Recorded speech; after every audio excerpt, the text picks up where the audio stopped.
join SGA right now.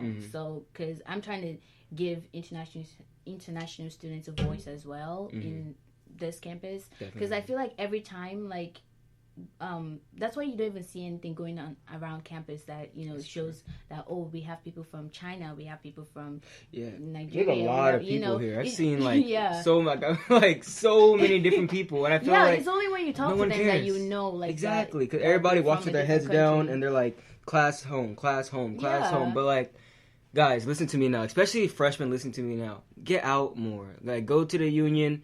Just sit in the union. Somebody will come up to you and they'll talk to you. Have a conversation. Like, it's not that hard. And it's coming from probably the most antisocial guy on this campus. I don't talk to anybody, but I do make a point to, while I'm out of my room, to at least converse with people. Because so many, like, relations can be formed. And I was telling Bunmi, before the podcast, that perspectives are important.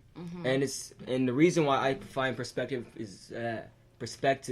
of importance is because what you can do with perspectives. Here's an example. I'm in my history class this morning, actually, and we're talking about Haiti. And Haiti right now is in a dire situation. It's a revolution rising up right now, and the poor people all of a sudden have guns, and they're like killing each other, black on black violence. And one of my peers was saying, it's like, where'd they get guns from? It's like, I said, well, they can't afford their own guns, so who do you think is getting it to them? And then they were saying, oh, government and all this conspiracy. But my peer was saying, well, we should just not do anything about it. Let them deal with that. It's their issue, and we'll be over here. And I found much problem with that. Like, a lot, like a fire in my soul. Maybe because my stepdad's Haitian, so I just have, empathy towards it. But also it's because two reasons. Number one is Haiti was, like, aside from Ethiopia, the first black independent nation. Toussaint Louverture, the Haitian Revolution, that was like, that's ours. Like, we did that. We overthrew the slave masters.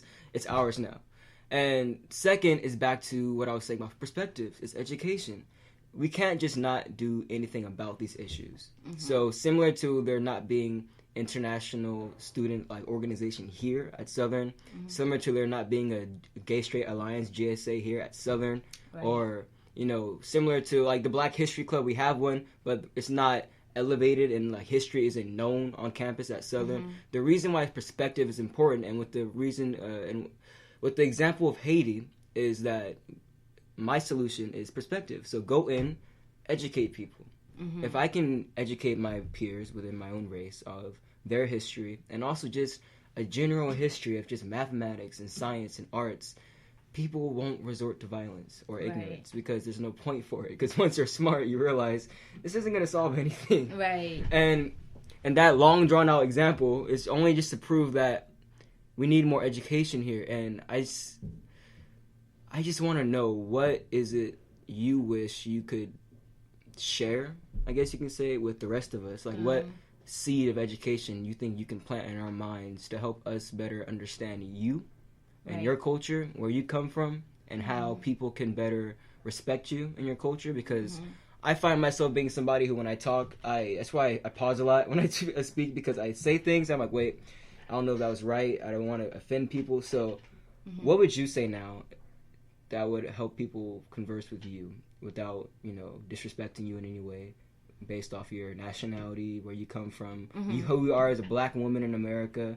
Like, what's your response to my gibberish? Okay, let's I'm gonna pick it from the very top. Like when you were giving the example about Haiti, I feel like that happens in a lot of black countries. Yes. Even like last year, there was this incident with it was a whole situation. It was with South Africans and I saw it and Nigerians. They were killing. Like I saw that. Terrible. I was like, what's going on? It was like Nigerians, Kenyans, like all this other. They were killing like all these other. And even black... Ethiopians and Kenyans, I think, are going there. But anyway, continue. Yeah. So like all these people started like leaving their country, and it was like terrible because you're killing people who are just like you, trying to like make a living, while the I don't want to say white people, but like the richer. While the white people, I'll say it for you. While the white people are living in your country, stole your country. Like, let's be real. With the bigger companies, exactly. And like you're not doing anything to them. You're like hitting, destroying somebody who has like a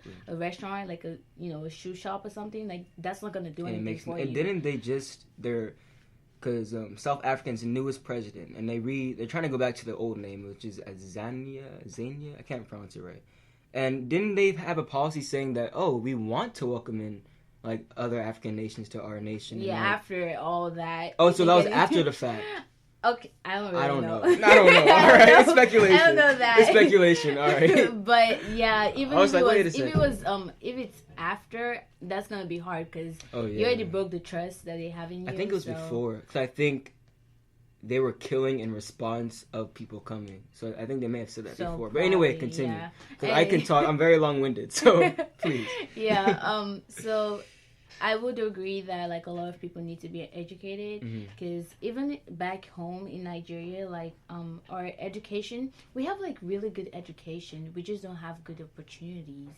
Like all these people who are like they're really good at studying, they're really smart, they're really creative, but like that's just it. There's nobody so to like. It's more so you don't have the so economy. Even the people who have potential to be, creative and educated, they don't even feel like they should because they're like, what's the point? Like I'd rather just go learn some trade instead of like going to school, spending money, spending years, and then you end up having like a minimum wage job or something. Yeah. So it's like really, it's discouraging. So even right after education, I would say like opportunities. Definitely. Right after. And I say, Haile Selassie said, Africa awaits its creators. And I agree with that because I feel like even the emperor said when he was emperor, when he sent out Ethiopians to other countries to come back, he said, but come back. Like, don't leave here and go to America and come back an American.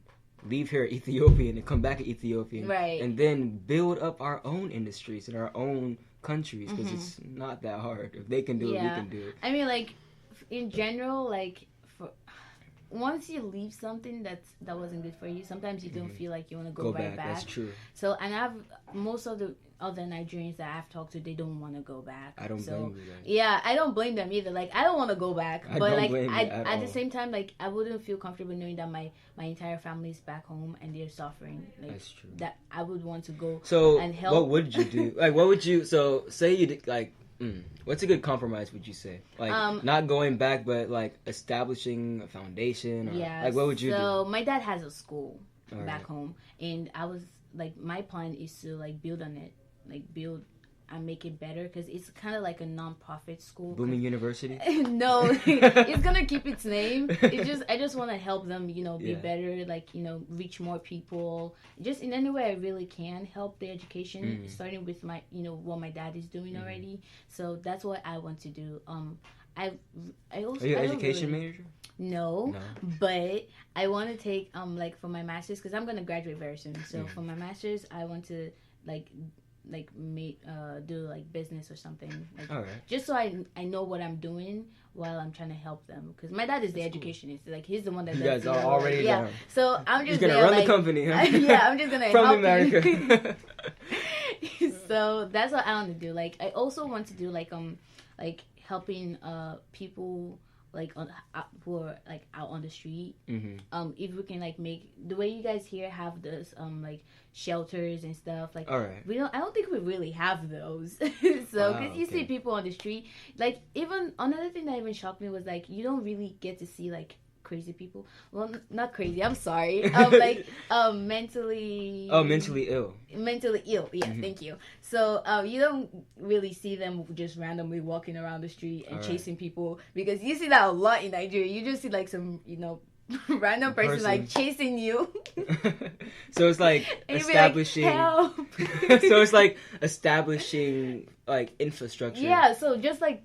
Things like that, like that can help. You're gonna need an MBA. You're gonna need an engineering degree. You're gonna need like everything. You might not like. I'm not saying I'm gonna do all. Well, I of know it, that, but like I'm trying to like see if I can like. That's why I want to take business, so I can partner with like all these people who and be the leader pretty much. You just need someone needs a leader, and we need to organize probably. Yeah, but the main problem with Nigeria is just our leaders. We have really bad leaders, and when they're the ones taking all the money, embezzling. I think that's synonymous with almost all African nations right now, sadly.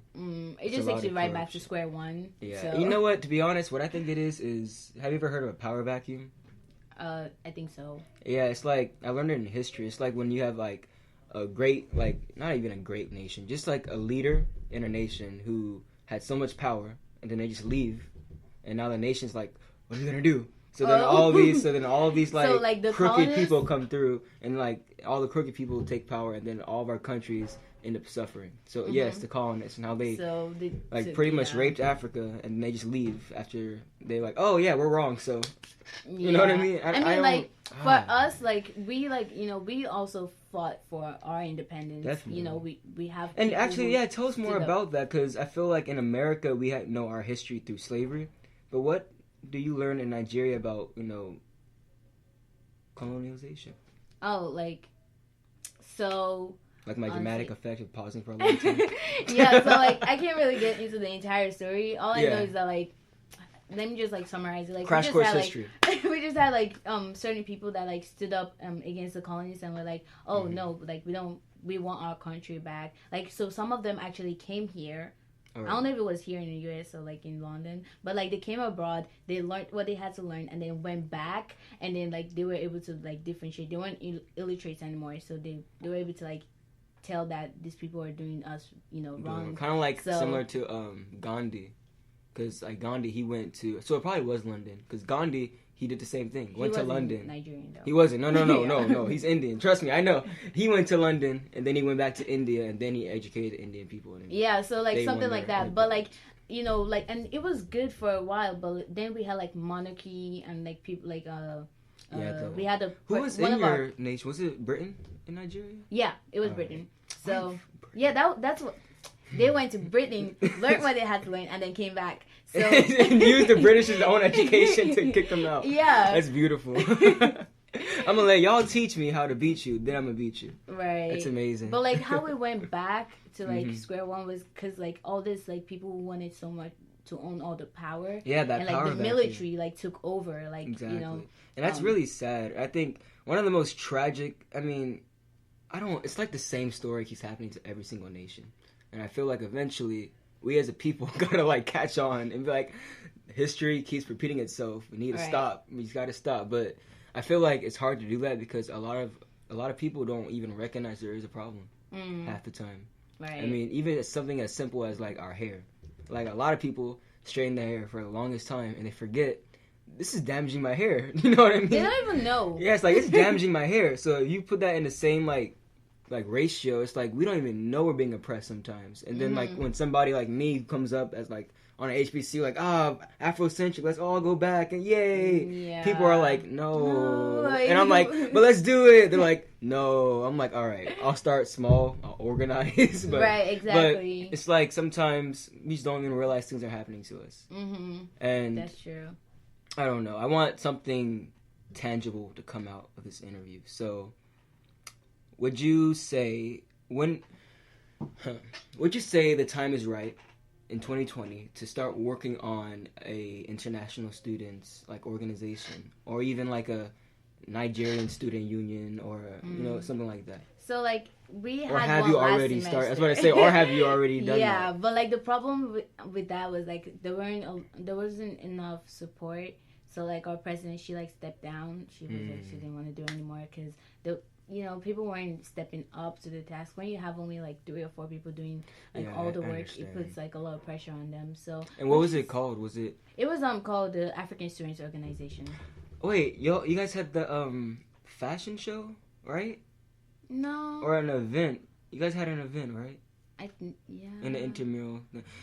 Don't mind me. I almost went. we didn't do much. Yeah. So like. But I remember because I got one of the flyers, I think. But yeah, we were supposed to do, some stuff, but it kind of fell through. So, which is why I'm trying to join SGA. So, like, I don't have to work with, like, I don't have to be the one trying to get people to join me. Instead, I already have the people, so I'm just going to, like, contribute my, And if say you do end up being an SGA, what would you say is your, like, main goal? And what would you say is, like, to help your cause? Like, what would you do? So, like I said, like, I want to help other international students have a voice, because I feel like we don't even have a body. The people, we have an international students office. They don't. All they do is paperwork. I was about to say, why don't they help? All they do is paperwork. They can't relate to us. So everyone that works there I'm sorry because they're not even yeah, international. they're not international students, so they don't. That They